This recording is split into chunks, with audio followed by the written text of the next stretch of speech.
Și am auzit o voce odată. Deschideți un tab nou și du-te în Bali. Wow. Și mi-am deschis un tab nou. Era 15 iulie 2022. Totuși, haideți să dăm și o definiție a ceea ce înseamnă procesul ăsta de manifestare. Dar cumva pe înțelesul nostru, al tuturor. Trebuie cumva să scap de gândurile limitative din zona în care sunt și să trec pe o altă serie de gânduri, de obiceiuri, de activități, de acțiuni care să îmi creeze realitatea aceea. În primul rând trebuie să facem ordine la vocile din cap. Să știm așa. E o voce Asta care ne inspiră greu. și o să fie voci constant care o să zică că nu se poate, că mai bine fă asta. Că... Probabil că toată lumea aude la un moment dat, nu știu, e împinsă cumva de la spate să facă o schimbare, dar nu, mi s-a părut mie, știi? O voce, una dintre multele voci, dar nu acționează în direcția aia. S-a și studiat chestia asta în budism, se numește momente de satori. Îți ieși din corp și ai așa o mică, vezi pentru o secundă cum este văzută treaba din punct de vedere divin sau spiritual, de fapt cât de perfect este totul. E un moment de iluminare, o micro-iluminare de o fracțiune de secundă atât de mică încât nu-ți dai seama de fapt ce se întâmplă. Pare ireal, știi, când povestești, da. Dar tu ai trăit asta. Se pare că uneori este un ghid invizibil care testează oamenii prin tot felul de experiențe făcute să-i descurajeze. Și spune așa, ghidul invizibil nu lasă pe nimeni să primească ce își dorește, cu adevărat, fără să treacă prin testul perseverenței. Nu știu, când îți dorești foarte mult și nu renunți, e fantastic ce se poate întâmpla. I have no fear. Am început. Tiberiu! Ce mă bucur că am reușit să ne întâlnim după câte luni? Câteva luni? 5 luni? 5 luni, da. Din Bali. Mamă, cred că eu am manifestat chestia asta. Da? Păi să te prind exact când am început cu podcastul, tu să fii în țară. Corect. Nu? It was meant to be. Yes, it was.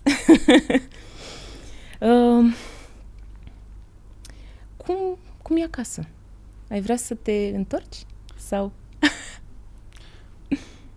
Chiar vorbeam cu un prieten azi, am așa o mică nostalgie față de faptul că mă întâlnesc cu multă lume, mulți prieteni, au venit să mă vadă, unii din alte zone ale țării și simt așa că sar niște etape din viața lor. Da, trec ani și... Da, n-am prea mai fost prin țară, vin cam o dată la 2 ani, da, e plăcut. Da. Mi-a făcut Ambrozia o surpriză. Salut! Povestit. Vai! Eu am uitat de ea, de vreo 3 ani n-am mai întâmpinat ambrozie. Așa mă, că în Bali nu e ambrozie. Că n-am pățit nimic când am venit doar acolo. Aici e țara ambroziei. Da, și eu sunt. Ambrozie era hrana zeilor. Serios? În Grecia antică, da, așa se chema ambrozia. Doar super, că aici nu prea. Ce farsă. Ori ce nu farsă suntem bună. noi zei, ori nu ai hrană bună. Măi, nu. Cred că e doar așa, un fel de... Știi vorba aia că, mamă, plouă afară, e cu abundență, așa e cu ambrozia, știi? I-au dat un nume de la să sune bine ca să nu te mai simți atât de pedepsit, știi? Tușesc, dar e ambrozie. Oh, wow! Sunt un zeu! Da, tu ești din Tulcea de fel, nu? Da. Și acum stai în Bali. Corect. Spune-mi puțin, cum de-ai ajuns din Tulcea în Bali? Mă gândesc că nu s-a întâmplat direct. Cred că a fost un întreg parcurs. Păi am o poveste lungă și o poveste scurtă. Hai pe aia lungă, nu? Păi din Tulcea am plecat în București la 19 ani. Din București mi-am dorit foarte mult să lucrez cu un speaker motivațional din state, cu Bob Proctor. Ok. Și am făcut în așa fel încât să ajung în America să lucrez pentru el. M-am plimbat puțin prin America. Din America m-am întors în România. După am fost puțin prin Spania. Am tot călătorit. Și înainte să ajung în Bali am fost în Grecia un an. M-am dus să studiez filozofie. Wow. Ancient Asta Greek știu. Philosophy, filozofie greacă. Și după un an în Grecia m-am întors în România. Ai călătorit puțin. Trebuia să-mi renuiesc viza de America. Că așa am ajuns în Bali, efectiv. Și eram pe portalul ăla de renuit vize și la un moment dat nu-mi dădea forward, nu mi-a acceptat formularul și mă trimitea înapoi. Și în timp ce făceam chestia asta am auzit o voce, nu știu dacă tu auzi voci. Eu aud voci, că eu sunt gemeni și eu Așa. aud mereu voci. Doar două? Nu, multe. Așa. Eu am vocea aia puternică care din când în când vine. Wow. Și eram eu puțin frustrat cu formularul ăla și am auzit o voce atât. Deschideți un tab nou și du-te în Bali. Wow. Și mi-am deschis un tab nou. Era 15 iulie 2022? Da. Sau 2021. Pe acolo, în fine. Și m-am dus în Bali, am zis că mă duc 3 luni. Și sunt de acolo de vreo, de 2 ani și puțin. Dar, nu știu, eu aud voci, dar nu știu cum să le dau crezare. Mi se pare că de multe ori așa, știi, nu le iau de-a bună. Cred că asta e problema la mine. Știi, să mă gândesc, hai să merg în direcția în care îmi spun. Da. Cum tu chiar ai auzit foarte clar și ai zis, ok, hai să acționez în direcția aia. Probabil că toată lumea aude la un moment dat, nu știu, e împinsă cumva de la spate să facă o schimbare, dar nu, mi s-a părut mie, știi? O voce, una dintre multele voci, dar nu acționează în direcția aia.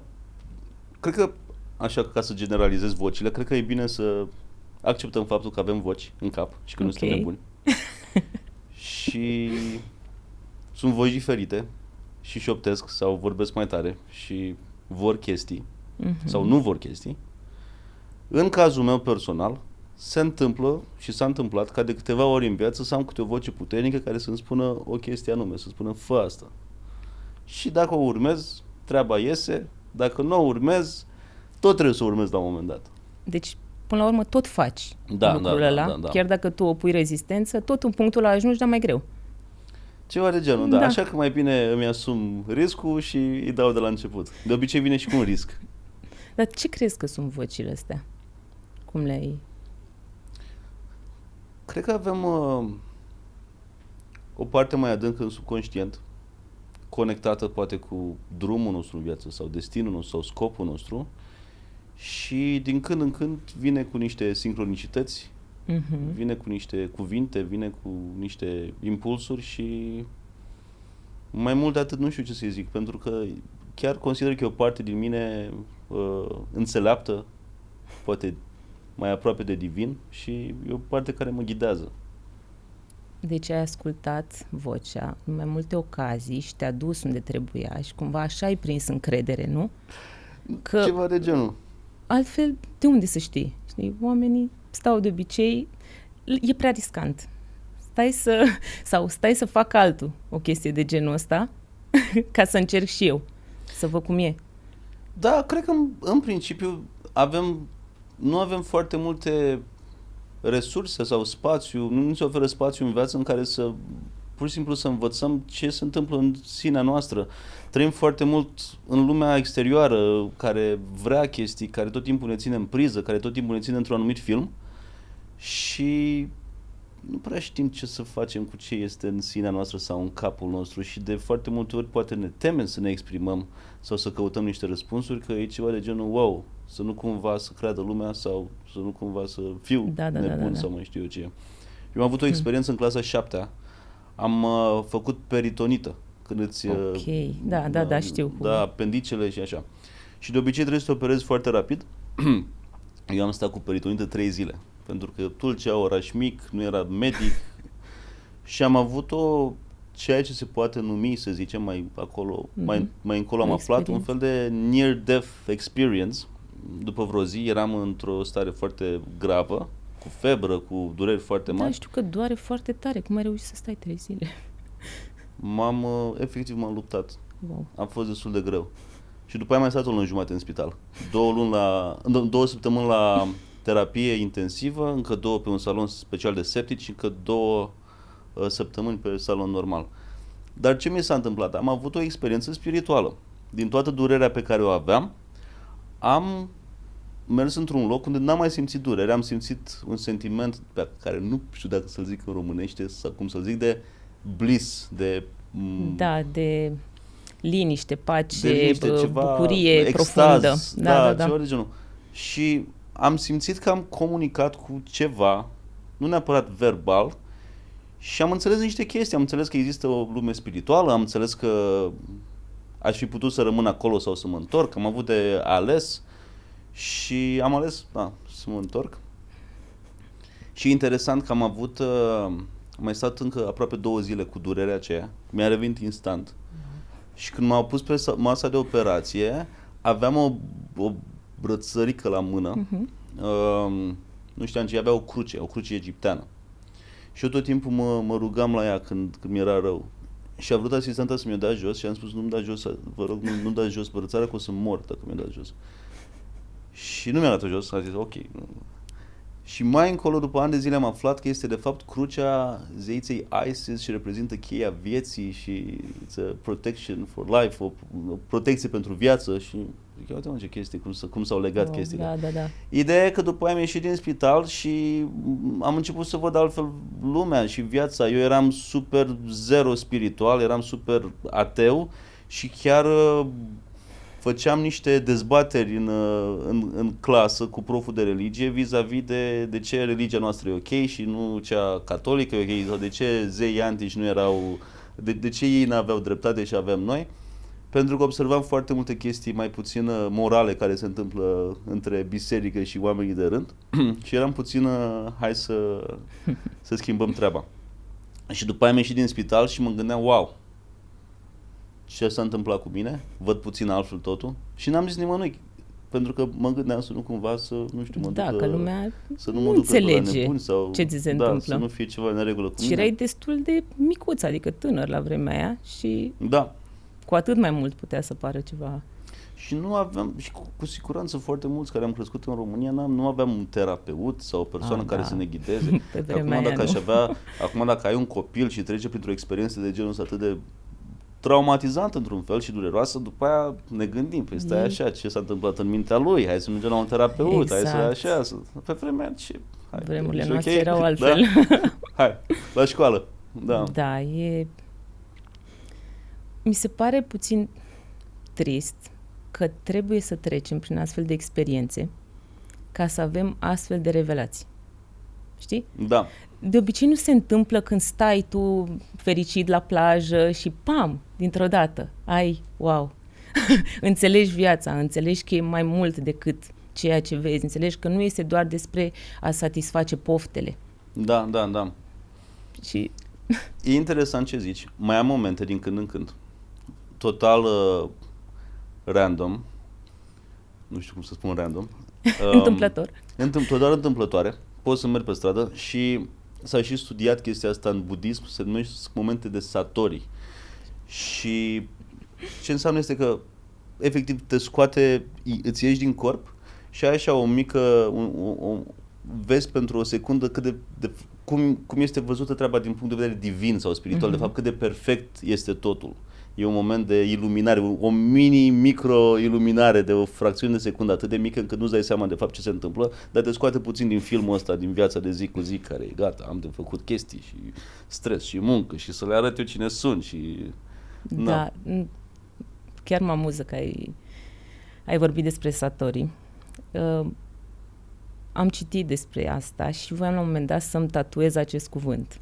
Doar că după m-am răzgândit și mi-am tatuat Kensho, care este tot un fel de iluminare, dar la care ajungi trecând prin probele vieții. Adică nu e un moment așa, este muncești, mai descoperi, mai faci ceva și la un moment dat o să ajungi acolo. Ok. Da. Deci aud că trebuie să vină ca un fel de reward, ca un fel de răsplată pentru munca pe care o depunem și experiențele prin care Da. Cumva așa am simțit că este viața mea. Mi-e destul de greu să cred că o să am un moment dintre ăla așa, se întâmple așa. Eu sunt foarte mult în mintea mea, eu gândesc foarte mult. Ca să ai momentele astea, trebuie să fii un om care să fii mai mult în corp, știi? Mai puțin în minte, să nu lași mintea să te controleze și asta încerc să fac zi de zi. Dar eu fiind acolo mi-am dat seama, ok, o să învăț lucruri, o să înțeleg lucruri, o să exersez și la un moment dat o să ajung acolo, dar mai durează. Simt că mai durează.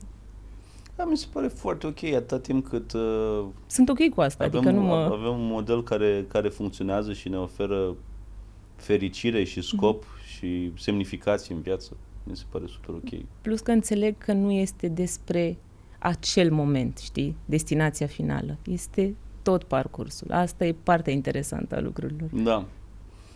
Eu am avut foarte multe momente pe care pur și simplu au venit la mine, momente care mi-au schimbat viața, voci, și au venit tot așa destul de întâmplător. De exemplu, dacă pot să mai continui pe voci, că îmi place subiectul ăsta. Da, te rog. Am avut la 19 ani un moment, mă mutasem în București, din Tulcea. Mă angajasem la o firmă de producție video. Eram șofer și căram echipamentele. Și la un moment dat, echipa a filmat un interviu cu un tip de succes din România. Și l-am văzut pe acest om. Eu în viața mea nu văzusem un om bogat, crescând în Tulcea. Și ce mi s-a părut interesant a fost că a venit, s-a prezentat la toată lumea. Eu eram puțin mai în spate, echipa de filmare era în față și a venit mi s-a prezentat și mie. Și am fost gen, de ce vine omul ăsta la mine? Că eu sunt Tibi de la Tulcea, efectiv. Și am observat un magnetism la el. Avea o atitudine mișto. Și după aia l-am întrebat pe șeful meu cum a ajuns acest om acolo. Și mi-a spus să mă uit la The Secret. Și m-am dus acasă și m-am uitat efectiv, m-am uitat la The Secret și am plâns uitându-mă la The Secret. Nu e vreo dramă sau ceva. Da. Dar am plâns pentru că am avut un feeling atât de mișto, în sensul că eu tot timpul n-am crezut că lucrurile pot fi mult mai bune pentru mine. Pentru că am crezut că dacă sunt născut în România și am crescut acolo și am copilărit acolo, cam asta e treaba. Dacă nu te-ai născut unde trebuie, nu prea ai șanse să urci în viață. Da. Și filmul ăla vorbea despre puterea gândurilor noastre și că nu contează de unde ești, dacă ai gânduri într-un anumit fel, îți creezi oportunități să ajungi acolo.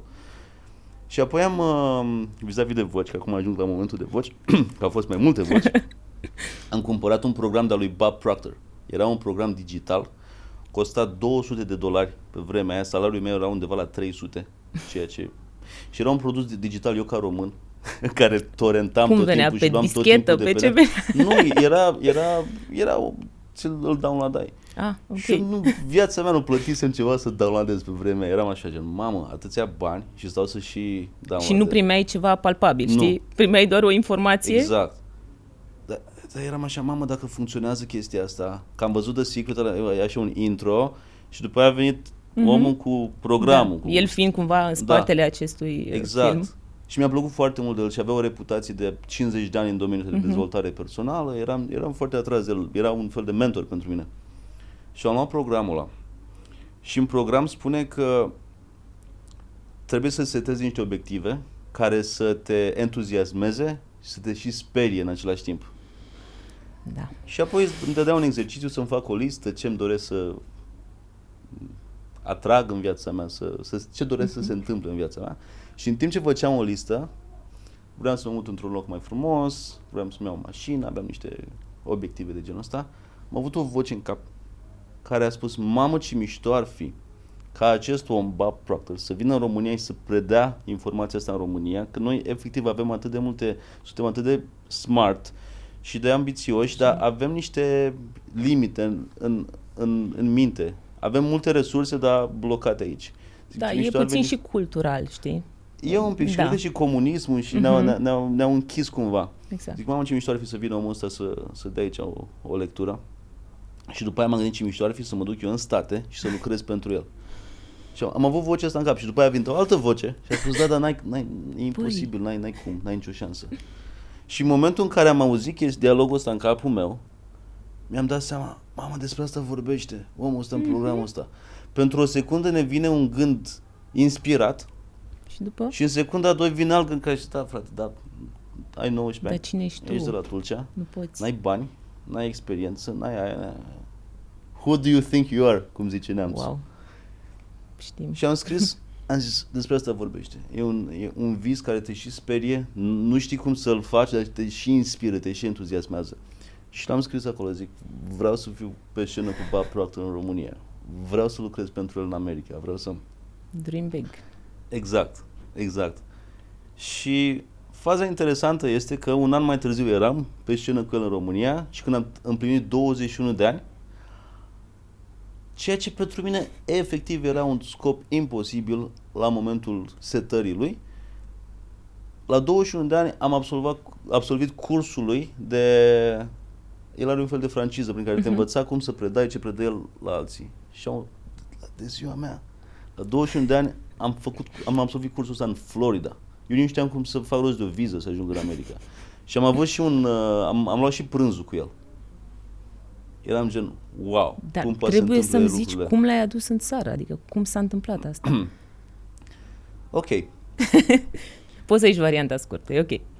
trebuie să compilez varianta scurtă în cap. El zice în cursul, la momentul în care ți-ai setat un obiectiv mare, trebuie să te apuci de treabă. Să nu aștepți ca momentele să fie perfecte. Fă ce știi tu. Începe să faci ceva. Și gândește ca și cum s-a întâmplat deja. Și ok, tipul ăsta vine în România, e aici. Am început să mă uit după cât costă o sală, să închiriezi. Am început să-i trimit mail-uri. Am aflat după aia pe net cam ce fee-uri are ca să vină să vorbească. Ar fi trebuit să pun deoparte un salariu vreo 20 de ani ca să pot să am bugetul să-l aduc. Ceea ce era foarte mișto, pentru că eu la 19-20 de ani nu mă gândeam, mamă, să pun deoparte salariul, mă gândeam, ok, deci n-am cum cu salarii, hai să găsim altă metodă. Și spunea să faci lucruri ce te duce capul, practic, că pe măsură ce le faci o să-ți vină alte idei și alte căi și alte oportunități. Exact. Și ce s-a întâmplat pentru mine a fost următorul lucru. Am dat la un moment dat de un concurs sponsorizat de Hot News. Se numea Astăzi în România după 20 de ani de la Revoluție. Și am intrat pe el. Eram gen, ok, hai să văd ce gândesc tinerii în ziua de azi. Și era un concurs cu multe videouri făcute frumos, dar foarte negre, negative, mamă ce nașpa în România, oameni pe stradă, fostele fabrici dezafectate. Și eu care eram cu gândirea pozitivă, eram gen, cum să facem o Românie frumoasă și pozitivă cu o gândire negativă. Și m-am dus la șeful la studio și am cerut o cameră video și am filmat și un video cu colegul de cameră de la Cămin și m-a ajutat și el să editez, șeful, și m-am înscris în concurs cu efectiv 2-3 ore înainte să se termine. Era timp de o lună concursul, deja se vorbea pe forum cine câștigă, încă e pe YouTube video. Și am câștigat. Dar ce video ai făcut de a câștiga? Se chema Lumi Paralele, se cheamă, încă e pe YouTube, dacă scrieți Tibi Uriașu Lumi Paralele, și arată ziua din viața unui adolescent sau colegul meu de Cămin, în comunism versus acum. Și era filmat în două planuri. Și am câștigat niște bani. M-au chemat la Festivalul Internațional de Film de la Cluj, Hot News-ul, cu hotel, cu totul, cazare inclusă. Eu le-am zis inițial, câștigasem vreo 600 de euro, ceva de genul. Și am spus, dați-mi banii că e ok, n-am nevoie să vin. Nu mă pasiona chestia asta, plus că trebuia să lucrez în weekendul ăla. Și au insistat să vin, că vor să-mi dea și o diplomă. Am vorbit cu șeful, mi-a zis, da, e ok, m-am dus acolo. Și în momentul în care am ajuns la hotel, mi-am deschis laptopul, am primit un mail de la firma lui Bob Proctor, care spunea că nu rata ocazia să-l cunoști pe Bob Proctor, să-l întâlnești în Londra. Și eu știam, ca să ajung să comunic cu Bob Proctor, să ajung în America, ceea ce nu aveam resurse, viză, nu era încă realizabil pentru tine. Nu era acolo.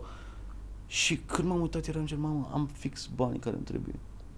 Să-mi iau un bilet de avion, nu mai fusesem niciodată în afara României. Era prima dată când plecai. Da.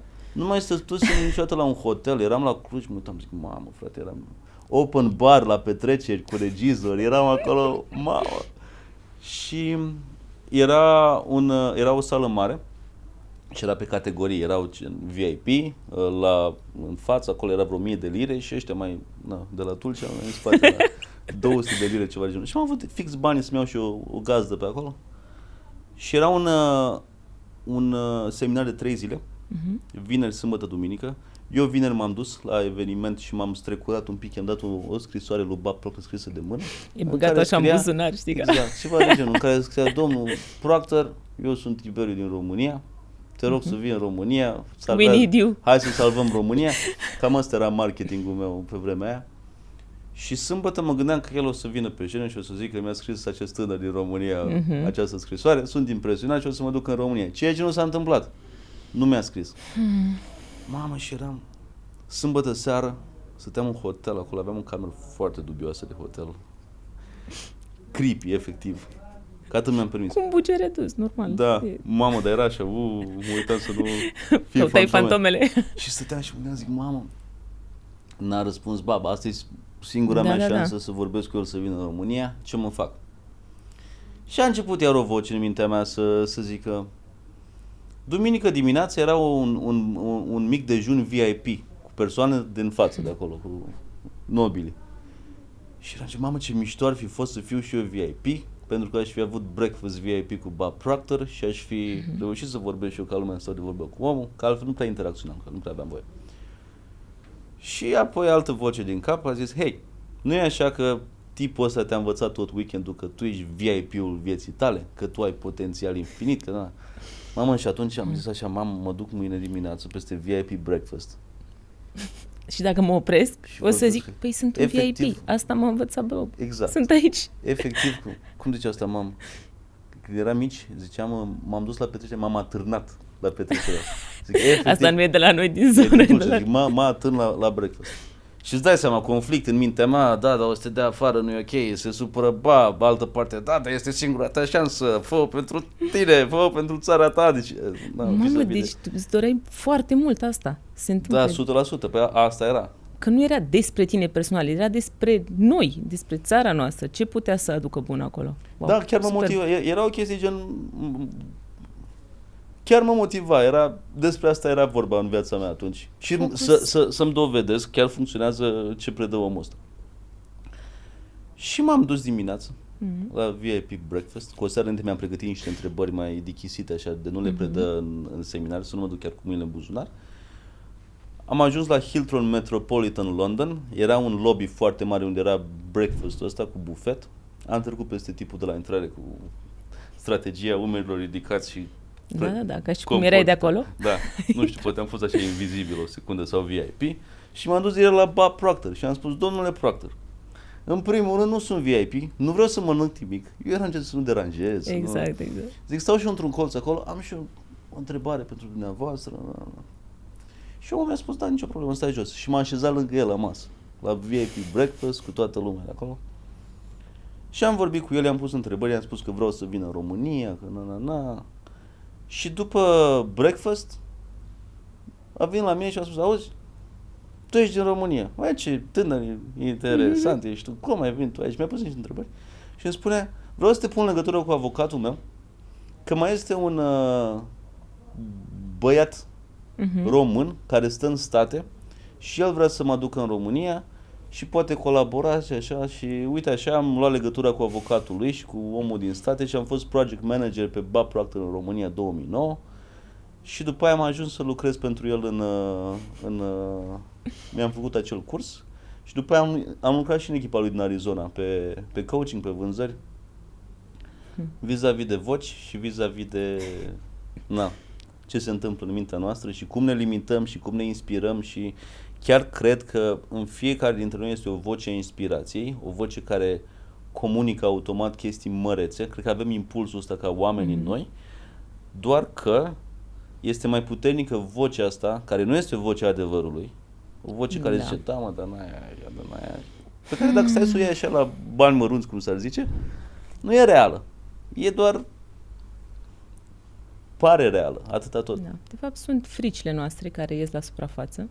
Sunt frici și au un corespondent logic în mediul înconjurător, pentru că eu dacă stau să mă gândesc: băi, eu vreau să lucrez cu omul ăsta, dar de fapt nu știu cum să ajung în America. Și după aia mă uit în jurul meu și zic: ok, stau în militari cu 40 de euro chirie pe lună, n-am bani. Nu îmi dă nimeni viză, că sunt așa. E vie sunt treaba. Niște întrebări pe care ți le pui: băi, cum fac? Dar atâta timp cât ei fiecare etapa așa cum vine, știi? Pas cu pas. Ok, ce aș putea să fac următorul pas? Că dacă stai să te gândești direct, vreau să-l aduc pe bab proactă și numai ăla să fie focusul tău, nu mai e un cel atât de mare și de îndepărtat încât îți dă cu panică. Adică s-ar putea să nu mai acționezi. Mai bine iei fiecare pas așa cum vine. Ok, care sunt pașii către acolo? Corect. Și mișto să avem așa să ne oferim niște spațiu de naivitate, dar o naivitate de asta sănătoasă, constructivă, adică să îmi dau voie în lumea asta care e atât de serioasă să visez așa un pic cai verzi pe pereți, pentru că e posibil ca acei cai verzi pe pereți să mă duc într-un loc interesant. Absolut. Păi gândește-te și în trecut. Câte lucruri care există acum s-au întâmplat pentru că anumiți oameni și-au dat voie să viseze. Da. Părea imposibil de realizat, dar cineva trebuie să o facă, știi? Să se gândească la ele și să găsească soluția. Mi se pare fantastic. Eu nu știam, adică mi-ai spus în mare când ne-am întâlnit cum s-a întâmplat, dar nu știam tot procesul. Și cât de perseverent ai fost în tot ceea ce ai făcut. Că puteai, de exemplu, când i-ai dat bilețelul și nu a răspuns cum te așteptai, reacția ta să fie, aoleu, gata, nu mai vreau. Am plecat în țară, mi-a ajuns. Gata. Da, exact. Că de obicei asta facem când suntem atât de dezamăgiți. M-am supărat. Exact, o luăm personal, ne dă în ego, renunțăm. Păi nu. Dacă chiar îți dorești ceva, găsești o portiță. Da, chiar vreau să funcționeze informația asta și chiar vreau, efectiv, nu vreau să mă întorc la viața mea. Și cred că voiai să o testezi pentru tine. Și mă gândeam că pe partea cealaltă e o viață mult mai bună și efectiv, într-un fel simt că n-aș fi vrut să mă întorc la mentalitatea veche. Poate nici nu mai puteam și știam că mă așteaptă ceva foarte frumos pe partea cealaltă dacă îmi pun la contribuție mintea și merg înainte. Pe vremea aia, în momentul în care tu ai avut aceste, nu știu, conștientizări, să le numim, nu erau foarte mulți care cochetau cu ideea asta și chiar era important să vină cineva din afară, știi, și să ne prezinte un alt fel de a proceda, de a face lucrurile. Da. Și el părea omul potrivit pentru misiunea asta. Chiar a început să se dezvolte piața de dezvoltare personală de atunci, da. Mai fusese vreo 2 speakeri înainte, fusese Brian Tracy și John Maxwell, după aia a fost Bob și acum sunt super conferințe pe aici. Exact. Mii de oameni. Da. Foarte interesant. Da, sunt fascinată de tot parcursul ăsta, de cum ai început și cum ai ajuns într-un loc frumos, da, și într-un punct frumos al vieții tale. Și sunt sigură că și după ce ai ajuns în Bali, lucrurile n-au fost tot timpul frumoase și ușoare, chiar dacă, ok, ai palmierul în stânga, marea în dreapta. Da. Eu m-am dus în Bali să lucrez la latura mea artistică. În Grecia, când am fost, tot o voce m-a dus și în Grecia, cum m-a dus și în Bali. Interesant. Măi, trebuie să ascult și mai multe vocile astea. Chiar cred că acum dacă stau să mă gândesc, efectiv nu mi-am planificat ceva, gata, vreau să ajung acolo. În Grecia am ajuns pentru că am avut un live pe pagină, pe Law of Attraction Live, cu Lewis Howes. Lewis Howes este un tip care are podcastul School of Greatness. Ok. Este unul dintre cele mai mari podcasturi, poate cel mai mare pe dezvoltare personală după Jay Shetty. Îl știu, e genial. Și am avut un podcast, un live cu el, au fost vreo 30.000 de oameni care s-au uitat. Și după ce am terminat acel live, am zis, mamă ce tare, gata, am ajuns la nivelul cel mai. Și în momentul ăla am avut o voce care mi-a spus, ești, în engleză cum am zice, you're full of shit. Zic, mare șmecher ai ajuns tu, stai aici într-un loc mișto în București și vorbești printr-o cutiuță la oameni și l-ai intervievat pe ăsta, nu mai crești. Deci ești plafonat, gata. Dacă tu crezi că ești ok, te-ai plafonat. Mamă, și m-a lovit atât de mult chestia aia, încât am zis, ok, chiar trebuie să fac ceva. Și weekendul ăla am fost la un prieten. Aveam un prieten foarte bun, încă l-am, și ne întâlneam cam o dată pe lună și scriam idei pe whiteboard. Beam un șpriț și făceam niște brainstorming, da. Și când am ajuns la el mi-a spus Sadhguru, îl știi pe Sadhguru, foarte, foarte renumit, și își face un vlog.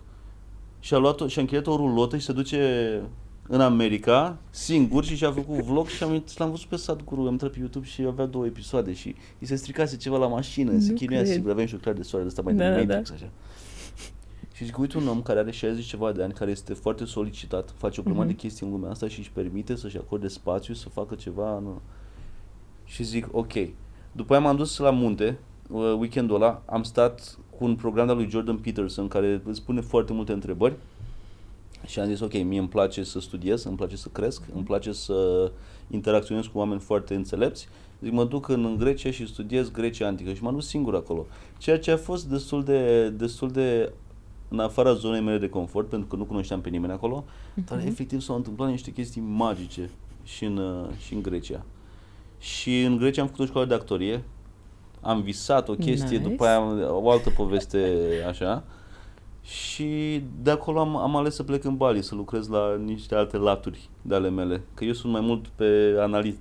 Mental și vrei să dezvolți puțin și partea asta spirituală, mă gândesc că Bali mi se pare că e pentru asta. Și a fost un shift așa imprevizibil, de la super tare pe România, cu online-ul, cu social media, cu interviuri, cu network, cu așa, de la gata, plec.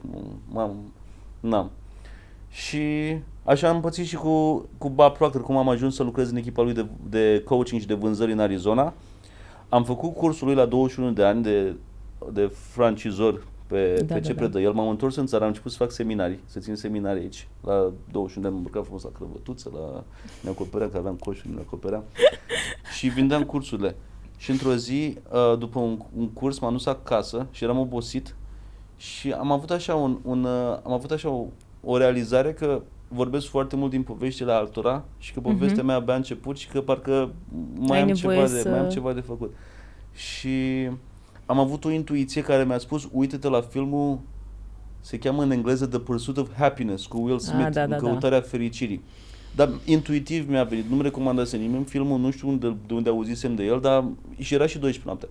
Și m-am uitat la filmul The Pursuit of Happiness și l-am văzut pe Will Smith cum se chinuia să vândă echipamentele medicale și cum era cu fiul lui și struggle și prin ce a trecut și da. Și am zis, ok, o să mă duc în America și o să lucrez în vânzări pentru Bob Proctor. N-am nevoie, am vize de turist, sunt ok, mă descurc. Și i-am zis mamei a doua zi, eu plec în America. I-am trimis un mail firmei lui Bob, eram deja conectat cu el și am spus, hei, vreau să vin în America, vreau să fiu foarte bun pe coaching și pe vânzări, n-am nevoie de nimic de la voi, dar în cazul în care am nevoie de o viză de muncă, puteți să mă ajutați. Nu vreau salariu, nu vreau absolut nimic, vreau să fiu acolo. Și aveam în minte un plan să mă duc în Miami, aveam niște cunoștințe pe acolo, să încerc să vând pe acolo, după aia să-mi închiriez o mașină și să mă duc până în Scottsdale, Arizona, pentru că acolo sunt foarte multe birouri de la Brian Tracy, Robert Kiyosaki, Bob Proctor are birou acolo și să stau în zona aceea. Mi-a răspuns CEO-ul firmei lui Bob, din compania lui Bob, și mi-a spus, hei, super tare, cu siguranță vrem să te ajutăm, hai în Miami la un training, în octombrie. Deci fix în Miami vreau să ajung. Am ajuns în Miami, am fost la un training, era un training next level pentru cei care erau francizori. Am făcut trainingul ăla, erau niște oameni extrem de... pentru mine care eram gen 21 de ani, erau antreprenori, vorbeau foarte ok, aveam un trainer de vânzări foarte bun, lumea punea întrebări, mie mi-era rușine să ridic mâna, mi-era frică să nu vorbesc bine, vorbeam cam stâlcit engleză, eram așa un pic. Și tipul ăla mi se părea cel mai deștept om din universul ăsta pe vânzări și aveam și o întrebare, pentru că eu eram efectiv mutat acolo și aveam nevoie de advice, ce să fac. Și m-am dus în pauză la el și am zis, Brandon, am și o întrebare pentru tine. Ce ai face tu dacă ai fi într-o țară nouă, ai vorbit doar limba și vrei să ai succes în business-ul de consultanță? De unde începe? Și mi-a spus, de ce îmi pui întrebarea asta? Și am zis, pentru că eu sunt în situația asta. Și îmi spunea, păi și unde stai? Eu zic, la hotel aici. Păi și după aia ce o să faci? Zic, nu știu. Și s-a uitat la mine și mi-a spus, scuze, dar I don't know. Like, nu știu. Și vis-a-vis de frici, mi-era de frică. Deci am avut un sentiment de panică, de wake up, de gen, mamă, ce fac? Sunt nebun. m-am trezit în noaptea aia cu o frică în stomac și făceam afirmații în oglindă că sunt cel mai bun, pot să o fac. Și a doua zi îmi scrie asistenta lui Bob și îmi zice, hei Tibi, Bob vrea să aibă o ședință cu tine și cu nepotul lui care era de o seamă cu mine, care numai ce zburase din Canada la evenimentul ăla. Și zic ok. Și m-am dus la ședință cu Bob și cu nepotul și mă întreabă Bob, ce faci tu aici? Zic, am venit să fiu cel mai bun coach, eu am de vânzări din firma ta. Și îmi zice, ok. Și îmi spune, păi și câți bani ai la tine? Și zic, am $3,000. Și spune, păi ok, știi că nu vreau să-ți ajungă banii ăștia aici. Și eu zic, da, dar e bine. Știam să zic că e bine, că citisem eu într-o carte că dacă ai ceva trebuie să zici. Eu eram din cărți, clar. Da. Teoria era... Și el era gen, de ce e bine? Zic, păi dacă n-am bani trebuie să fac alții, nu dau ce o să fac. Ce o să fac? Efectiv, doar nu să mor. Și spunea, interesant, frica are tendința să-i paralizeze pe mulți oameni, dar pe tine se pare că te motivează. Și zice, ok. Zice, uite ce o să faceți, o să mergeți amândoi în Scottsdale, unde îmi doream eu, și o să lucrați acolo în echipa mea de coaching și de vânzări, o să fiți pregătiți de un om meu de acolo cel mai bun, nu știu ce. Și uite așa am ajuns eu să lucrez în echipa lui din Scottsdale, unde îmi doream să ajung. M-am dus după aia și am plâns, după ce am avut ședința asta cu Bob. Și tot în ziua aia vine nepotul lui și îmi spune, hei, eu vreau să fac un road trip cu mașina până în Scottsdale. Nu vrei să zbori din Florida, să zbori lângă New York, era bine Toronto să facem împreună. Și uite așa am făcut și road trip. Fix ce aveam în cap, puțin mult mai bine. Nu, deci pare ireal, știi, când povestești, da. Dar tu ai trăit asta. Nu știu, când îți dorești foarte mult și nu renunți, e fantastic ce se poate întâmpla. Și a venit ca o intuiție.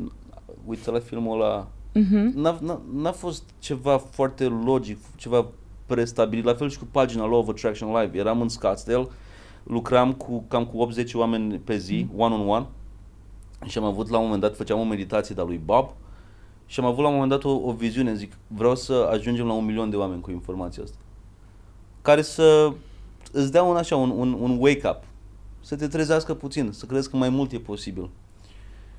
Și după aia am zis, ok, nu știam cum să fac chestia asta, că eu eram pe one-on-one. Da, și zic, ok, stau cu feeling-ul ăsta. 2 săptămâni mai târziu eram într-un seminar, era un tip vorbea de ad-uri pe Facebook și pe Google și spunea că alea sunt mai bune, alea sunt mai nasoale, Google Ads sunt bune, Facebook Ads sunt așa, dacă ai un serviciu sau un blog sau așa, pune Google Ads, că Facebook e la început și nu-i bun targeting-ul. M-am dus acasă și am pus un Facebook ad. Fix invers. Și ai simțit tu că nu era direcția. Cred că scepticul din mine, că eu sunt de la Tulcea. Da. Nu te cred. Și... Tu nu vrei să fac eu bani și nu vrei să mi se întâmple lucruri bune. Idee, da. Și mi-a venit în cap, zic, oamenii o să se conecteze pe comunități în anii în care vin. Încă la început nu exista Instagram atunci. Cu 3 ani a venit o idee. Și am plecat din echipa de vânzări a lui Bob. Am intrat în depresie până să se întâmple chestia asta, pentru că am vorbit cu șeful meu de acolo, cum am zis, vreau să fac chestii online, dar că nu prea am timp. Și spunea, nu te duce că o să se supere Bob, că nu erau foarte mulți oameni să aibă privilegiu să lucreze în echipa lui, cum am ajuns eu acolo. Eu am ajuns direct așa, din România, bom. Și te-ai parajutat din Tulcea, păm! Da, și că e greu pe online, că nu merge, că nu știu ce. Și eu eram gen, ok, dar cam asta vreau să fac. Da, ai prins valul, știi? Da. Și a venit ca o intuiție, că n-aveam nicio treabă cu online și am decis să intru în online în toate departamentele, ca să zic așa. Mi-am făcut și firmă de web development ca să învăț mai bine cum să treaba. Dar ce interesant este că am intrat în depresie până să scriu lui Bob ce vreau să fac și Bob a fost cea mai susținătoare persoană vis-a-vis de chestia asta. Mi-a dat un mail înapoi, că am zis Bob, și mi-a zis Tibi, și o să zic în engleză și după aia o să traduc, a zis all that matters is that you do what you want. Și a pus în caps. Wow. You do what you want. Și mi-a spus după aia, gen, tot ce contează este să faci ce-ți dorești. Și după aia mi-a zis, ai toată susținerea mea. Da. Măi, era culmea, adică înțeleg panica, știi, dar omul chiar despre asta vorbește, știi, și să-ți urmezi dorințele, să știi exact ce vrei și să te duci să le faci realitate. Cum ar fi fost să zică, păi cum, mă lași la greu acum? Parcă nu suna bine, știi? Parcă nu era el.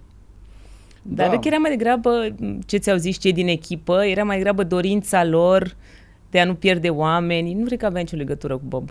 Da. Cu siguranță cred că orice decizie de genul ăsta vine și cu o serie de disconforturi. Cel puțin pentru mine chiar asta, să nu supăr, să nu dezamăgesc, să nu... Da, pentru o persoană ca el, care omul chiar era un, cum e, să zicem în engleză, walk the talk, omul chiar era un... Care face chiar ceea studia, ce zice. chiar da. ducea la măiestrie informația asta. Era un tip, cel puțin pe scenă era extraordinar de bun, dar în privat era foarte liniștit, foarte introvert, foarte meditativ tot timpul, foarte calm și tot timpul citea, tot timpul învăța, tot timpul... Nu, deci era ca un călugăr, într-un fel, Exact. pe tema asta, da. E... Da. Nu știu, eu sunt fascinată și nici măcar nu știu cum să... Parcă nu vine să trec mai departe și de informația. E gen, ați primit informația, deci se poate și cam așa se poate. E simplu. Dar totuși, haideți să dăm și o definiție a ceea ce înseamnă procesul ăsta de manifestare. Dar cumva pe înțelesul nostru, al tuturor. Cred că lumea e puțin... În primul rând, nu cred că înțelege foarte multă lume ce înseamnă asta. Manifestare, legea atracției, sună așa foarte ceva și parcă nu e pentru oricine. Și cred că din contră, noi manifestăm la orice pas. Cu tot ceea ce, orice gând pe care îl avem, fie el pozitiv sau negativ, acela duce la un rezultat. De obicei, gândurile noastre sunt mai mult gânduri de frică, de panică, ne dorim foarte mult ceva, dar ne punem piedici de fiecare dată pentru că nu știm ce va fi acolo. Cum putem să trecem, știi? Să facem pasul ăla și să sărim în necunoscut, să acceptăm că da, e înspăimântător, că nu știm ce va fi acolo, dar totuși să mergem mai departe. Bună întrebare.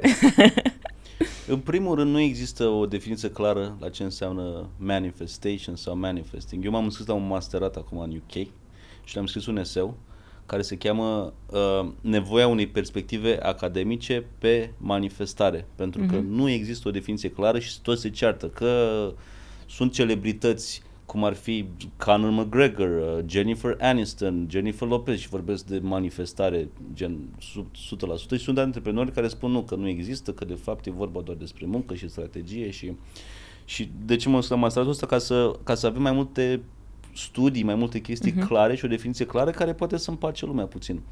Dar în general manifesting-ul sau manifestatul se referă la corespondența asta între gânduri și realitatea tangibilă, da, din jurul nostru.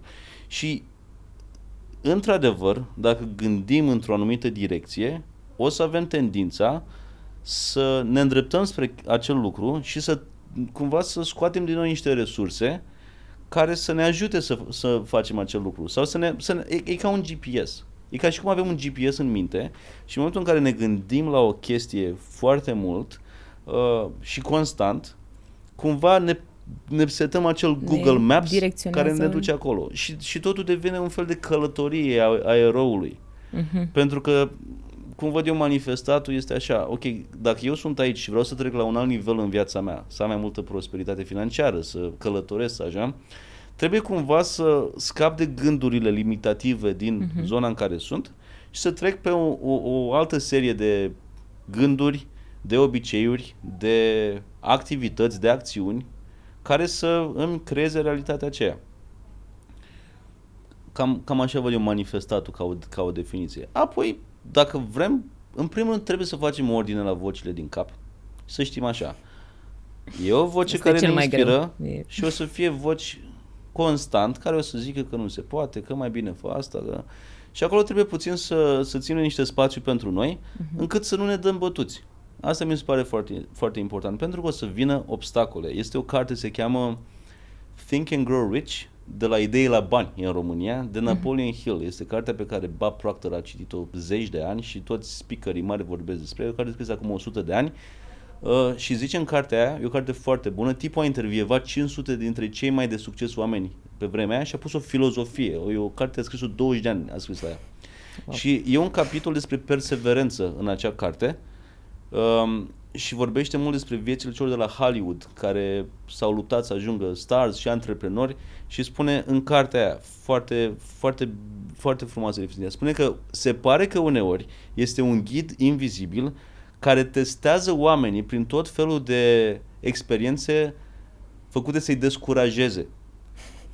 Cei care trec prin aceste bariere și se ridică după ce au căzut și continuă să persevereze, la un moment dat ajung acolo și lumea spune bravo, știam că o să reușești. Care la început lumea zicea, Da. Și spune așa, ghidul invizibil nu lasă pe nimeni să primească ce își dorește, cu adevărat, fără să treacă prin testul perseverenței. Adică dacă înțelegem puțin că vor fi obstacole și că vor fi teste, dar în același timp dacă înțelegem că nu suntem singuri pe calea asta și că putem să ne găsim mentori, oameni care au făcut deja ceea ce vrem să facem, oameni de la care putem să învățăm, dacă știm că putem să ne găsim oameni cu aceleași valori ca noi, de care să ne înconjurăm, treaba devine mult mai simplă. Eu la început eram singur, nu prea aveam cu cine să vorbesc. Acum mi este mult mai ușor să merg înainte, când lucrurile devin mai descurajatoare, pentru că devin. Absolut. La orice nivel, părerea mea, pentru că tot timpul setezi chestii mai mari. E mult mai frumos când ai un grup de oameni cu care să relaționezi, care să țină spațiu pentru tine, să te accepte, să te încurajeze, să ai un mentor care să te ghideze. Adică sunt niște mici scurtături. Și ceea ce mi se pare o lecție extraordinar de bună, tot de la Bob Proctor o știu, se cheamă legea vidului și spune așa: dacă îți dorești o chestie, creează extrem de mult spațiu în viața ta, practic creează un vid în viața ta, renunță la tot ce este nenecesar, tot ce nu rezonează cu visul tău, creează spațiu și universul obligatoriu va umple acel spațiu cu ceva, că nu poți să rămâi cu un vid în viața ta. Și dacă tu stai pe calea ta, o să umple cu chestii folositoare obiectivului tău. Adică zi nu mai des la chestii neproductive, chestii cu care nu rezonezi, mai ales la oameni cu care nu rezonezi. Avem tendința, mi se întâmpla și mie destul de mult, avem nevoie de conexiune în viață. Devenim singuri și vrem să stăm cu oameni pentru că ne hrănește o nevoie de conexiune. Dar de foarte multe ori stăm cu oameni cu care nu rezonăm la nivel inspirațional sau mental. E bine să zici nu acelor oameni, să creezi un vid acolo și să cauți oameni pe care îi găsești pe la seminarii de dezvoltare personală, în meetup-uri, în grupuri online, care să legi niște legături mai și care folositoare. să te ajute în procesul ăsta, știi, în care ești, de a crește, de a învăța. Sunt perfect de acord cu tine cu asta, cu prietenii pe care îi avem acolo de foarte mult timp, doar pentru că, dar ne știm de atâta timp, știi, aud explicația asta. Păi stai puțin, că au trecut mulți ani. Unii oameni au evoluat într-o direcție, tu în total altă direcție. Nu este musai să rămâi acolo. Fiecare om vine în viața ta cu un scop. Da. Și când și-a atins acel scop, nu e nicio supărare, cred, din punctul meu de vedere, din nicio parte, dacă fiecare își urmează drumul și își găsește tribul lui, oamenii lui care să fie acolo și să tragă împreună. 100%, da. La bază nu ne naștem cu un grup, să zicem, foarte focusat pe talentul nostru sau pe chemarea noastră și e ok, nu trebuie să ne deconectăm 100%. Mâine gata, am citit cartea asta și nu mai vorbesc cu tine sau... Normal, adică normal că nu. putem să avem niște conștiință acolo și să înțelegem că, mai puțin aici, că nu mă ajută și mai mult aici. Unde, trebuie să-mi găsesc, unde trebuie să cresc efectiv, că să-ți găsești un grup nou de oameni, este și acolo, e o creștere. Da. Plus, de la o anumită vârstă, mi se pare puțin mai greu, știi? Să creezi niște prietenii noi, autentice. Adică să fie dintre alea foarte sudate. Parcă ți-e și teamă, știi, să mai ieși în lume, hai să-mi fac prieteni noi. Asta făceai la groapa de nisip, știi, când erai mic, dar așa parcă ți se pare puțin nenatural. Dar prieteniile care apar acum, și eu știu foarte clar, pentru că și mie mi s-a întâmplat, sunt altfel. sunt de o altă calitate. Da. Ai ce să înveți de la oamenii ăia, ei au ce să învețe de la tine, cumva te susțin pe tot parcursul și tu pe ei. Da. Adică merită să faci pasul ăsta. Și nu Da. e că îi lași în urmă pe ceilalți oameni, nu e despre asta. Eu am făcut un experiment, de fapt îl fac de foarte multe ori în viață și eu sunt genul la care ține foarte aproape. Și eu sunt cea care inițiază ieșiri, hai să facem, hai să vorbim. În momentul în care am zis, hai să nu mai dau niciun semn. Foarte puțini au mai rămas. Prin urmare, cumva eram prieten pentru că eu forțam relația de prietenie. Dacă fiecare ar face așa pentru el, așa s-ar alege în mod natural acele gășcuțe, acel trip de oameni al tău. Nu trebuie să fie, mamă, nu mai vorbesc cu tine, că nu știu ce. Nu, cine vrea să țină aproape, o să țină aproape. Da, de acord. Și cred că e și un skill. Da, E un skill să socializezi, să pui întrebări, să cunoști oameni. Mi-aduc aminte cu Bob Proctor în România la 20 de ani, am început să mă duc la conferințe de networking. Și nu știam ce e networking și eu sunt o persoană foarte introvertită. Zic, mamă, trebuie să mă duc la networking ca să găsesc clienți la eveniment, poate sponsori. Și mi-am dat o carte de networking. Și m-am învățat cum să mă duc acolo, cum să mă prezint, cum să vorbesc, cum să pun întrebări, pentru că eram disfuncțional, nu știu cum e cuvântul corect, în domeniul ăsta. La fel și cu călătoritul singur. Foarte mulți oameni le e frică multora le e frică să călătorească singur, că zic, mamă, ce o să fac? O să fiu... La început, da. Și am învățat să fiu ok în a călători singur și să-mi fac prieteni și să... Sunt niște bariere pe care le avem pentru că nu ne învață nimeni efectiv. Cum să ne facem prieteni, cum să relaționăm corect, cum să ne deschidem, cum să ne creăm anumite boundaries, nu știu. Bariere, așa se numesc. Da. Sunt, că ai zis că ești introvertit și mi se pare că ai ajuns să faci niște lucruri care nu te-ar putea descrie ca fiind introvertit. Adică să ții seminarii, să te duci, să te bagi în cele mai, nu știu, mari întâlniri de oameni și să vii și să vorbești în fața lor. Cum ai reușit să faci asta? E foarte ciudat. Sunt introvertit. Am fost foarte timid la viața mea. Pur și simplu am hotărât că dacă asta e ceea ce îmi doresc, pentru că vroiam să vorbesc cu oameni, îmi doream să lucrez în evenimente și pur și simplu am avut o discuție rațională cu mine și am spus, ok, dacă eu asta îmi doresc, va trebui să învăț să nu mai fiu timid, efectiv, va trebui să trec peste aceste chestii pentru că nu erau raționale. Când lucram pentru Bob în Arizona, făceam niște evenimente acolo și eram facilitator, ajutam participanții și mă trezeam în sală, într-un colț acolo și tremuram de frică și de anxietate pentru că știam că trebuie să mă duc să ajut și nu... Deci la nivelul ăsta era. Da, și eram și în timpul ăla vorbeam cu mine, spuneam, mamă, ce meserie ți-ai găsit. Te-ai dus în cel mai și, incomod loc posibil. Exact, și am învățat să vorbesc, am învățat că dacă mergi și zâmbești, dacă întrebi how are you, aștepți un pic, iei o pauză, a trebuit niște chestii chiar să le învăț mecanic, pentru că sufletul meu își dorea, eram super acolo să ajut, dar m-am trezit în echipe de vânzări, m-am trezit în echipe cu oameni profesioniști din America și eu nu știam nici măcar ce înseamnă vânzările și pur și simplu a trebuit să învăț mecanic anumite chestii. Eu nu știam cum să trimit un voicemail, eu nu știam cum să mă prezint la telefon. Și după ce am învățat aceste chestii, m-au ajutat puțin ca niște programe în mintea mea să fiu mai deschis. Știu dacă interacționez cu un om acum și avem contact vizual 2 secunde, să nu înainte mă jenam, eram mamă, hai să iebi privirea. Ceva în regulă cu mine, mă judecă. Acum salut. Și aștept un pic și după aia începe ceva. Sunt exact în aceeași situație. Cred că sunt, cum erai tu, la început. Dorința aia de a face lucrurile de care ți-e cel mai frică și a nu lăsa, știi, să te țină frica pe loc. Și de asta te întreb, pentru că niște sfaturi mi-ar fi de real ajutor. Și, bineînțeles, printre cele mai mari frici este asta de a vorbi în public, care, sincer, recuare cam toată lumea, multă lume. Și cred că vine la fel, cu exercițiu, punându-te în situația aia și tu cred că te-ai pus cum nu s-a pus nimeni. Te-ai dus, habar n-aveai de nimic, te-ai aruncat acolo și hai că învăț eu pe parcurs, văd, o să fie bine. Da. Încerc să le iau totuși ușor, pentru că e foarte fină linia, știi? La un moment dat poate să devină prea mult, ești prea copleșit și să renunți.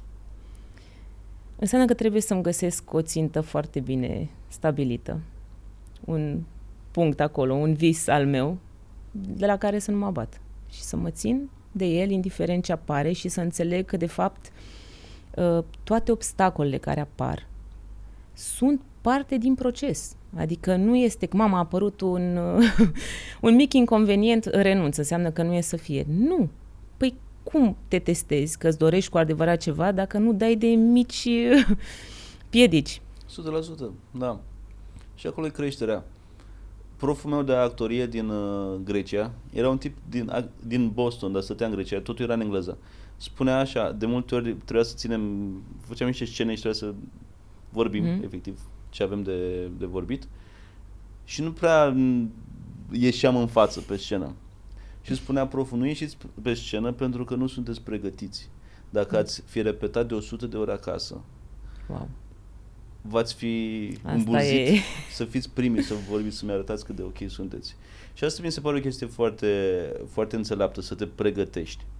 Pentru că în momentul în care te pregătești, îți dovedești că poți să faci o chestie, faci niște acțiuni care te conving că da, ești capabil să faci asta, îți întărești un mușchi. Asta pe de o parte. Pe de altă parte, unde m-am schimbat eu puțin în ultimii ani, înainte cumva încercam să mă forțez peste anxietatea pe care o aveam tot timpul. Ziceam, îmi făceam un inamic, să zicem, din partea asta din mine care era mai anxioasă. Da. Și era încercat să arăt o anxietate și îi dădeam eu cu forță acolo. Deci nu e asta metodă.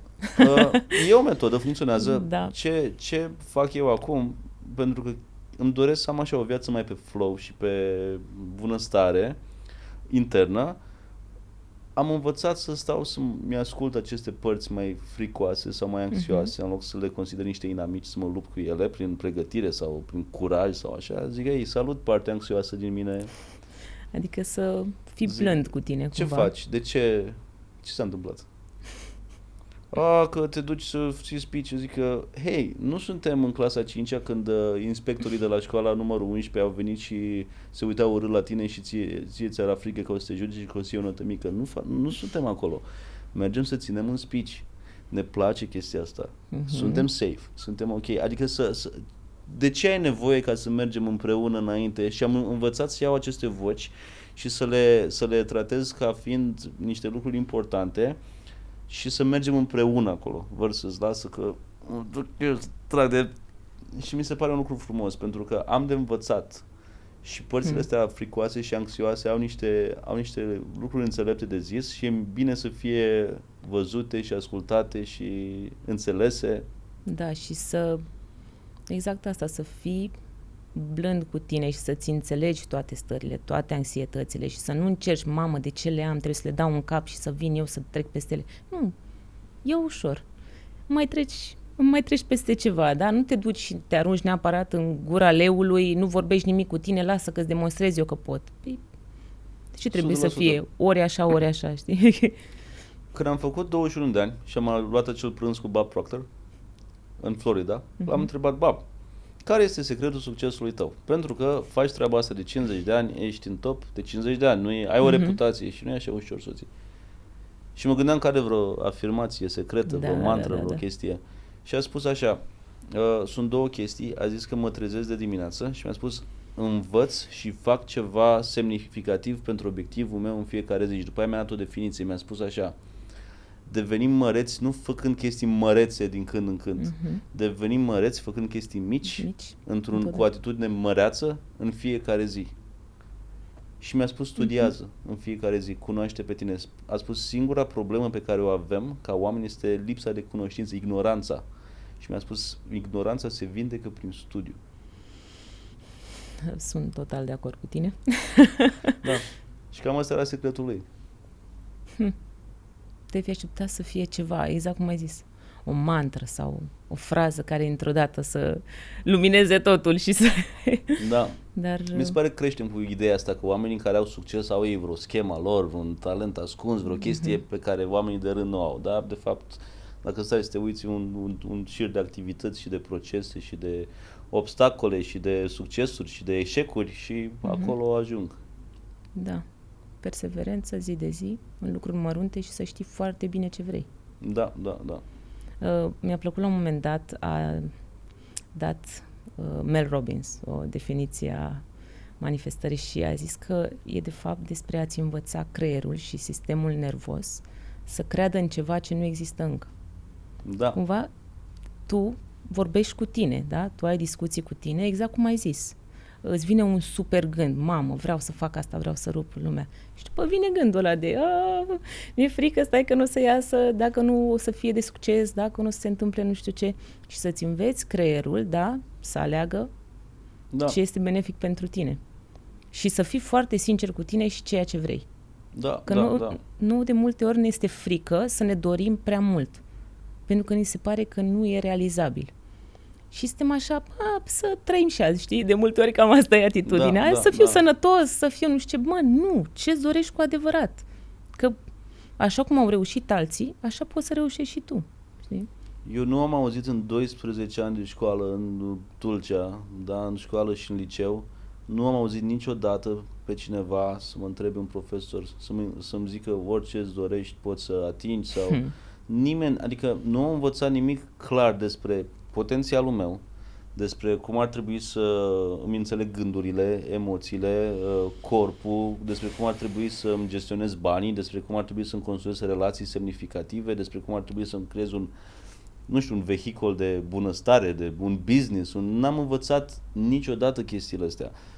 Dimpotrivă, am învățat chestii mai departe de realitate. Că nu se poate. Da. Că uite ce nașpa e, că suntem în România, că uite XYZ. Și astea sunt ideile și mi se pare important să ne dăm puțin seama că, hei, eu navig prin viața asta cu un set de idei care mi-au fost date, crescând, care n-au nicio treabă cu realitatea. Și cumva să-mi creez spațiul ăsta mental prin care să-mi fac un challenge la ideile. Zic, hei, oare e adevărat? Cum l-am văzut eu pe tipul ăla bogat la 19 ani și m-am uitat la el și am simțit că mi s-a rupt puțin mintea în două pentru că eram gen... Toată viața mea mi s-au spus că oamenii de succes, oamenii bogați sunt aroganți, răi, scuipă pe tine, te bagă în seamă. Și eu când l-am văzut pe omul care a venit la mine și a zis salut, și efectiv zic, frate, de ce am trăit într-o minciună? Avem foarte multe idei preconcepute care tocmai astea ne țin departe de ceea ce ne dorim. Pentru că, de exemplu, dacă tu ai ideea că oamenii bogați sunt aroganți, da? Și le dai acolo toate adjectivele potrivite pentru asta, tu, chiar dacă zici teoretic că vrei să ajungi bogat și să ai, pentru că tu gândești că este ceva negativ, că o să te transformi în ceva ce nu-ți dorești, niciodată nu o să ți se întâmple, adică o să fii tot timpul departe, o să stea departe de tine. Da. Dacă îmbrățișezi și ți se pare normal, suntem pe lumea asta, am venit nu să ducem lipsă de, am venit să avem resursele să ne putem bucura de această viață în totalitate. Și banii asta fac. Eram în București, acum mai mulți ani, și era o doamnă cu nepoțica, cred, era mai în vârstă, și nepoțica plângea că vrea ceva, nu știu, o jucărie sau nu știu exact. Și bunica îi spunea, tu nu înțelegi că noi nu avem bani? De ce vrei să o superi pe bunica? Că nu. Și copilul ăla plângea pentru că copilul nu avea, ea își dorea o jucărie. Și mă uitam și observam și gândeam, mamă, de câte ori am auzit și eu aceleași chestii crescând și mă uitam la fetița aia că avea câțiva ani și nu putea zic, hei bunica, tu acum îmi programezi subconștientul cu idei false despre bani și așa, că dacă de fapt realitatea este că ne putem. Și plus că creștem și ne formăm o imagine vis-a-vis de bani, că dacă am bani o să supăr pe bunica.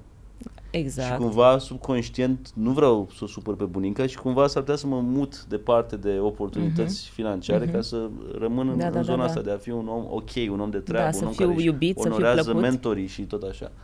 Interesante aceste tipare și aceste moduri. Dar sunt foarte multe cu care am crescut și acum nu mai are niciun sens să dăm vina pe părinți, pentru că, sincer, chiar au făcut cu ceea ce au știut ei cât de bine au putut, dar nu...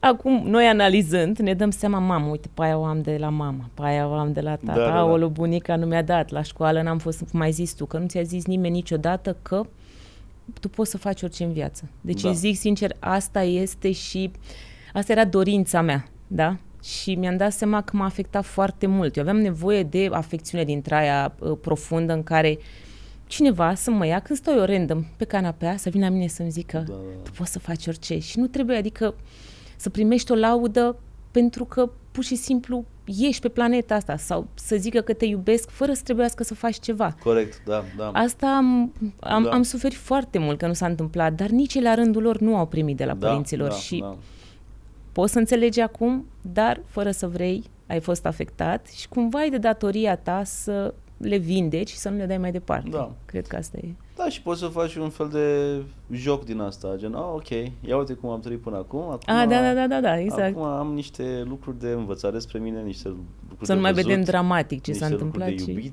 de iubit, niște lucruri de, pentru că altfel dacă le-am avea pe toate, ok, ce mai face? Exact, și oricum. Cât să stăm la oricât de bine le-ai face, da. Da. Mă gândeam la, ca așa, un fel de recapitulare. Știu că ai aplicația aceea, Manifestors, da? Oh, yeah. Și există, ai menționat tu, niște principii de bază. Cumva ar fi așa un ghid pentru oameni de cum să facă ei să atragă lucruri minunate în viața lor. Poate mă gândesc că este și testat de tine și dovedit pe tine că funcționează. Și oamenii, de fapt, asta vor, știi, să primească nu teoretic. Uite, dacă faci asta și asta și asta, procesul o să fie unul mult mai ușor. Da. Și mă gândeam să enumerăm puțin aceste principii. Da, super. Am făcut un curs, se cheamă Authentic Manifesting. Acum vreo 3 săptămâni am decis să-l dau gratuit, deci l-am pus pe un grup, eu sunt 3000 ceva de oameni acum care sunt în grup și învăț și de la oameni ce nevoie au, dar în același timp le-am și oferit cursul ăsta că mi se pare foarte bun, interesant, e testat, e bazat și în terapie și în spiritualitate și are mai multe principii. În primul rând, se vorbește despre o parte din noi care este numită sinele aliniat cu universul. Și se vorbește despre o parte din noi care este înțeleaptă, profundă, plină de idei bune, de compasiune, de iubire, de forgiveness, iertare. Și oferi niște metode prin care să intri în acea zonă. Și de obicei zona aia nu este accesată pentru că suntem foarte stresați și suntem conduși de foarte multe voci din cap care ne plimbă din stânga în dreapta. Asta e o parte. Apoi, un principiu de bază în curs este să înțelegem că nu suntem oameni stricați, broken, care trebuie reparați cumva din afară, din exterior. Și dau niște exemple acolo. Spun că cei mai iluminați oameni de pe pământul ăsta s-au uitat în interior și și-au luat de acolo resursele. Deci hai să nu mai gândim că nu suntem ok și să învățăm să ne încredem în propriile noastre gânduri, în intuiția noastră, să avem mai multă încredere în noi. Asta deci, de fapt, totul este în noi. De fapt, nu e din afară, tot aici găsești ce ai nevoie. Exact. Mai multă încredere acolo, pentru că foarte mulți oameni efectiv nu pot să iau decizii singur, tot timpul trebuie cineva să-mi zică ce să fac. Să-mi zică dacă e ok sau nu, da. Apoi un component de înțeles puțin cum funcționează mintea noastră, sistemul ăsta de GPS de care vorbeam și modul meu de lucru programul ăsta e făcut să-l faci cu cineva, să nu-l faci singuri. Din experiența mea, lucrând cu foarte mulți oameni, există o barieră mare pentru oameni care își cumpără un curs, vor să-l facă, dar când vor să-l facă singuri, intervine anxietatea, intervin niște factori interni pe care ei nu înțeleg și se cam lasă de curs.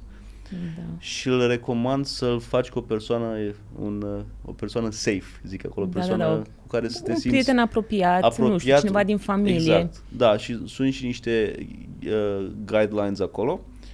Apoi avem o componentă de înțelegere a credințelor limitative și foarte mult merg pe ideea asta de la Bob. Setează-ți o oră, două, în care timpul ăla să fie un timp sacru, în care să spui, hei, asta e ora mea, o oră înseamnă 4% dintr-o zi, în care eu lucrez la visul meu și să o faci cu consecvență, pentru că în momentul în care o faci cu consecvență se creează o forță de inerție în viața ta care te poartă, te ajută. Ca la sală, când ești la sală, la început în prime 2 săptămâni e greu. După începi să vezi rezultatele. Vrei, parcă te trezești, gata, vreau la sală, merg la sală, parcă te duce corpul. O parte de pus sisteme în viața ta, de analizat cam ce-ți dorești și să-ți faci un sistem. Lucrăm în sisteme, în general, în natură, avem sisteme în organism, sistem solar, sistem pe circuitul apei natură, deci trebuie să intrăm cu sisteme că ne susțin. Și chestia asta de comunitate mi se pare foarte, foarte bună, să știm că nu suntem singuri. Eu mă simțeam singur la început, când am început eu nebunia asta și nu prea aveam cu cine să vorbesc. Toți erau gen, bă, ai luat o razna cu gândirea ta, pozitivul, cu... Da. Mi s-a părut foarte, foarte utilă și am intrat și eu acolo, mi-ai dat acces și am văzut cum interacționează oamenii și cât de multă nevoie au să vorbească despre ceea ce simt, ce li se întâmplă. La un moment dat chiar mi-a scris o tipă și mi-a zis, măi, hai să povestim, spune-mi cu ce te confrunți acum, ce probleme ai. Și tot schimbăm mesaje între noi. Adică, da. Super. Mi s-a părut foarte, foarte fain. Și dacă cineva are nevoie, de ajutor, mi se pare o platformă foarte bună pentru asta. Primești foarte multe sfaturi, îndemnuri și exact cum ai zis tu, vrei să te apuci de treabă, dar exact îmi vine și mie în engleză termenul la accountability, știi? Să ai pe cineva pe care să-l ții la curent cu ceea ce faci, cu evoluția ta și el să zică, băi, bravo, hai mai departe, uite cum sunt eu, super, minunat, și așa împreună vă motivați către atingerea acelui obiectiv. Se creează o forță interesantă prin consecvență. E o forță pe care nu cred că o înțelegem. Când spuneam forța asta de inerție, am o poveste tot de la Bab din programul lui, din cursul de francizori, l-am făcut atunci în Florida. Erau 50 de oameni în sală și la un moment dat ne-a spus așa, găsiți-vă un accountability, un partener să vă țineți responsabili și să citiți capitolul Perseverența din cartea lui Napoleon Hill, de la Idei la Bani, în fiecare zi timp de 30 de zile. În fiecare zi. Deci vă întâlniți online, că eram din alte colțuri ale lumii, și cam 40 de minute dura să citești capitolul și cam asta era treaba, fă 30 de zile.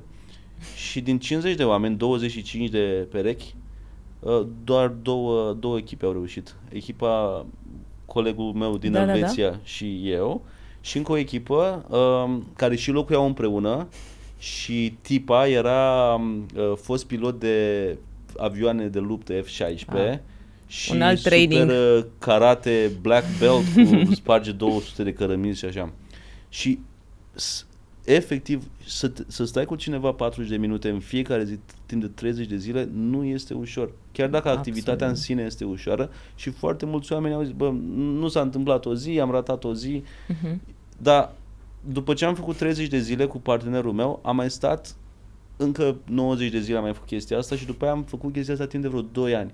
Wow. Împreună. Am mai ratat zile la un moment dat, dar a devenit o chestie care nu mai era greu. Deci se întâmpla, făcea parte din ceea ce facem. Plus că, apropo de capitolul ăla, îți rămân idei în cap din cartea aia, cum am zis, treaba asta. Câteodată se pare că este un ghid care are datoria să testeze oamenii și în momentul în care dai de un obstacol, se dă play în minte. Salut, ghid invizibil cu datoria de a mă testa prin chestii descurajatoare. Te văd. Stai așa. Exact, pentru că citești, îți rămâne aici întipărit și după când apare obstacol nu mai vezi ca pe ceva negativ. Da, te ajută aceste am nevoie de asta. Exact. Am nevoie să... Da, e... Am ajuns destul de greu la realizarea asta și eram genul ăla care mă descurajam dacă lucrurile nu mergeau așa cum voiam și aveam și vorbe de genul, de ce tocmai mie? Da, ca și cum eram centrul universului și tocmai mie mi se întâmplă și alți oameni nu trec prin greutăți, știi? Ceva de genul. În loc să zic, hai să vedem ce am de învățat și de aici. Trebuie să le luăm puțin, nu știu, cu mai multă curiozitate și să nu dăm, adică să blamăm, mamă, ni se întâmplă, vai, tocmai nouă dintre toți. Da. Am învățat foarte multe lucruri din toate piedicile astea care mi-au apărut în viață Și acum sunt, sincer, mult mai relaxată. Orice situație apare, întotdeauna văd, văd linia de final și e ok.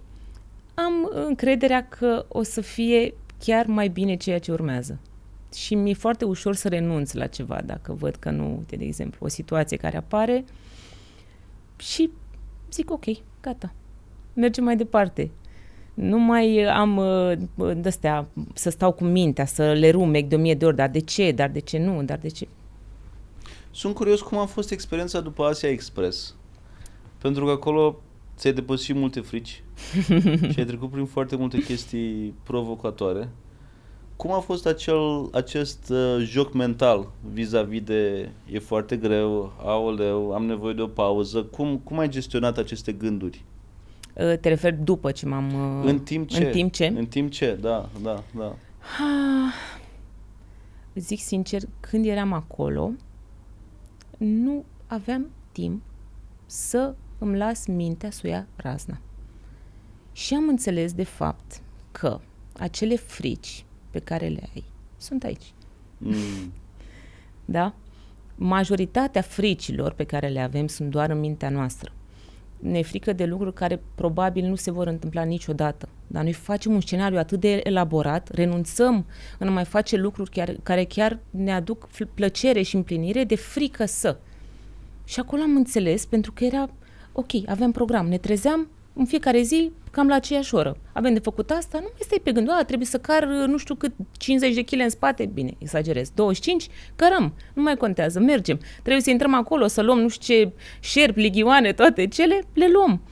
Era focusul foarte bine stabilit și nu aveai timp să stai, să-i dai voie minții să te facă să renunți. Wow. Și trăgeam de la o zi la alta. Mi s-a părut genial și cumva asta mi-a deschis mintea și am înțeles. Și acum scopul meu este o să vânez acele momente, da?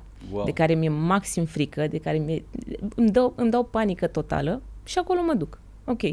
Și acum îmi fac listă cu lucrurile de care mi-e frică. Wow. Cam prin câte frici ai trecut în acele săptămâni?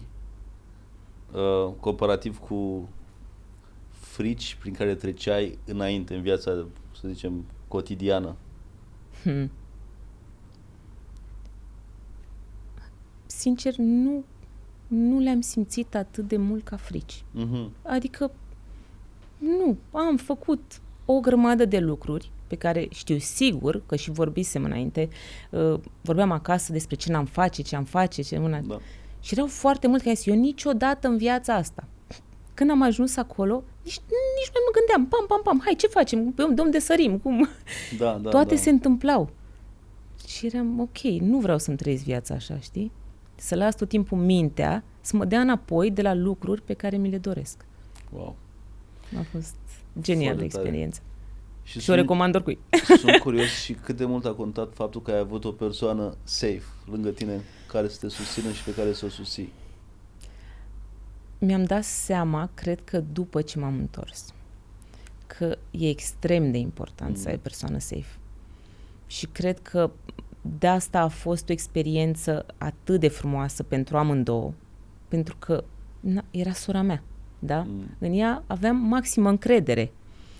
Nu știu dacă e exact la fel dacă te duci cu un prieten sau o cunoștință, dar când e sora ta, deci nu, ea era forța mea în momentele alea. Faptul că o știam acolo, aia îmi dădea putere să rup munții. Faptul că eu eram acolo, la fel se întâmpla și pentru ea. Ne-a apropiat foarte mult.